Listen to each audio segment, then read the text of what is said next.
Man, the Philadelphia Eagles sure know how to make you sweat one out, don't they, bro? 10-point fourth quarter comeback. That narrative is dead now. The whole narrative of we haven't been challenged, we haven't had to come back from behind. Kill it. It just happened. Let's get into this one, y'all.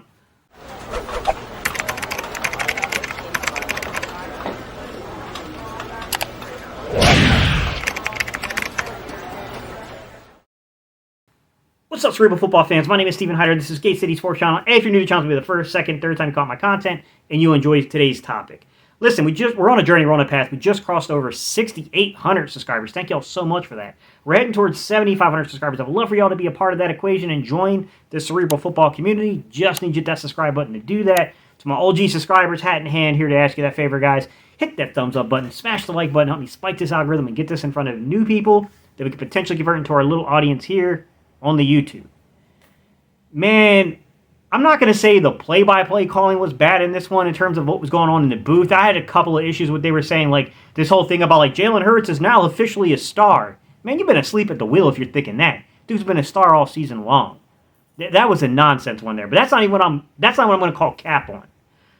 How about the halftime show? Did you guys watch the halftime show where they talked about our run defense problems, about how Jonathan Taylor was running all over us, right? Do you know that he had 49 yards on the first freaking drive of the game? Do you know he finished with 84 yards? That means after the first drive of the game, he managed 35 yards. Come on, man. Like, really? Like, you can't, like, the whole thing about time of possession. How about that point, right? Time of possession. Philly, Indianapolis is putting Philly in the same pattern, the same recipe we've seen from other teams to where, we've seen this first half of the ball game. Indianapolis is keeping them out on the field. They're controlling time of possession. Did you know that we had more plays run, more yards, and more time of possession than Indianapolis in the first half? No. The concern in this game is the offense, guys. The concern is the offense. The run defense, I thought, was pretty dang good overall. The first drive, a little ugly. After that first drive, completely shut everything down. I feel like we're in a much better place when it comes to the run defense, but I will preface this by saying Tennessee would be the real test. Right now, it looks a lot better than it did a week ago, but Tennessee's the real test. I know that. You know that. I'm going to wait to pass judgment until I see that Tennessee game. All right. Speaking of the offense, I want to give you guys some observations of what I thought happened. Number one, we're all probably going to be agreeing here that without Dallas Goedert, the flow of the offense just isn't right. And that's going to be something they have to iron out over the next few weeks. Goddard's not coming back for 4 to 6 weeks easily. So they got to figure out what to do when teams start playing this prevent stuff on you. And I'm going to explain in the comments what I mean. They're borrowing Jonathan Gannon's recipe, his playbook on it, right? Teams like the Colts are good enough to actually get a four-man front and shut your run down. I mean, we had a little trouble moving the ball through the running game. I got to be honest, man. I'm looking a little skeptical at that offensive line for the first way they played through 3 quarters. But with that said, I think the recipe is quite easy to see what teams are doing, which is they're playing too high on us, and they're saying you're going to have to beat us in the middle of the field.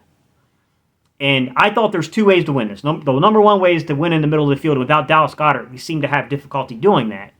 Now, I think Quez Watkins had an overall decent, kind of comeback game. The one play where Jalen Hurts had the strip sack, they were about to hit Quez for a huge play. With that said, Quez got into the end zone, but Quez is not a shifty, kind of maneuvering, kind of like work the middle type of slot receiver. I think you might get that with Zach Pascal, if they want to use Zach Pascal in that type of role. But we need to find a way of working the middle of the field from the receiving core, whether that's through the running backs, whether it's through the slot receiver. Like, you got to find something, right? Stoll, one of the tight ends, stepping up and giving you just a couple of yards that you can play across the middle of the field. Because to me, that's what teams are doing to you. And I'll tell you what I think the adjustment the Eagles made and what they did. Because there is a second way of beating that, and that's what they did in this game. So, they played too high on us, right? They make you try to drive the ball down the field. Like, you can get yardage on us, but we're going to hope that you'll make a mistake with the football and either turn it over, or you're going to make some foolish, stupid penalties. Let's remember, we had a first and 35 at one point.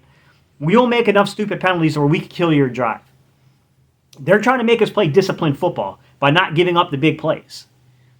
And it's working to an extent, guys. I mean, this was the first time all season we've been held under 20-point scoring from an offense, right? You can argue that other teams, defensive points, all that, but the offense could have clearly put it up. If it wanted to, the games just were in hand. This was the first time where I really felt like, man, I don't know. We'll see if this offense can freaking wake up a little bit. How they countered it. The way they countered it was through Jalen Hurts. This is the second way you can counter it, which is, that's cool. we're going to RPO you, and they read us pretty well in the RPO.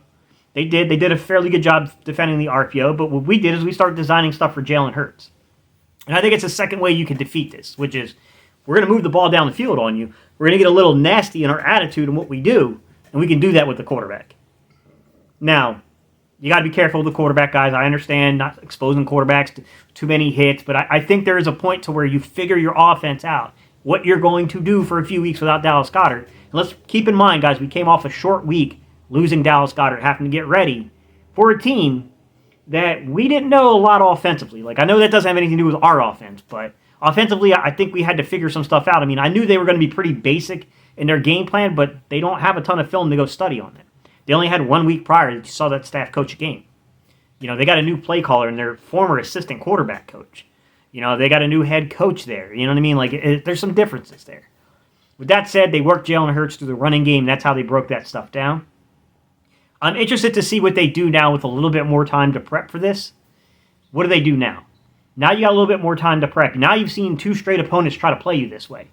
Try to keep the ball in front of them. Do not get beat over the top.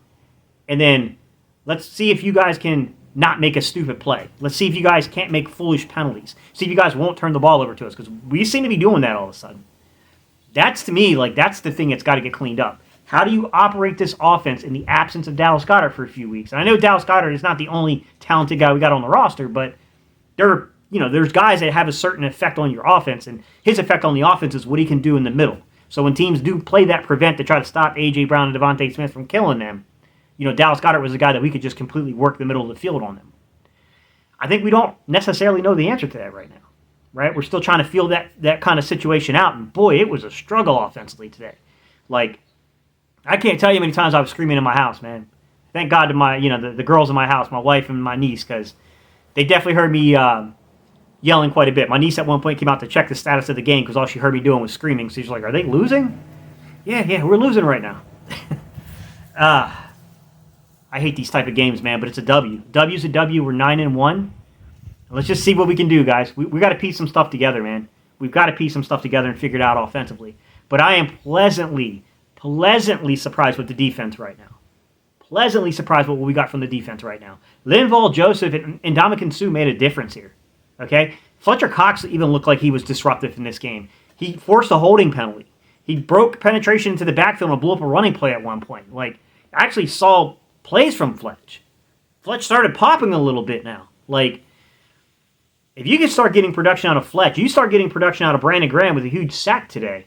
You start getting production out of these guys with Sue, with Linval Joseph, with the young man, Jordan Davis, eventually returning. We can get Hargrave up and going in terms of the pass rush. We might have something here, guys. We might have something. I even saw Quinn get a pretty good pass rush today. He didn't get anything off of it, but he got off the edge pretty good on one of those plays. I thought, okay, like, even Quinn's popping a little bit. Like, starting to see a little bit here from this defense. This defense is starting to look a little different. The only times they really got us is when they kind of moved the pocket a little bit, eluded the rush, and then extended the play, and then they beat the zone. They beat the zone on a couple of little outside throws. So, I mean, hey, I was pleasantly surprised with what I saw from the defense, man. I thought they responded very, very well. All right, y'all, leave your comments down below. Whew. I was holding my breath, guys. I was holding my breath, man. I was definitely holding my breath. I was scared that this game was not going to go the way I wanted it to for a little while. I'm not going to lie. But 9-1 is 9-1. Got to keep winning these games, man. We got to keep finding ways to win the games, because I do think that getting home field advantage is going to be very important this year. Because I do not think that I don't think the parity in the NFL is as great as people thought. Everyone originally thought it was going to be Philly, Kansas City, and Buffalo, and it's everybody else. I ain't too sure that's true, man. I'm not too sure that's true. I think that there's about 6, 7, 8 teams that are actually pretty good in their own right. And you see some of these teams starting to put the pieces together. Tough game, man. Green Bay. We got a chance to knock Green Bay out of it.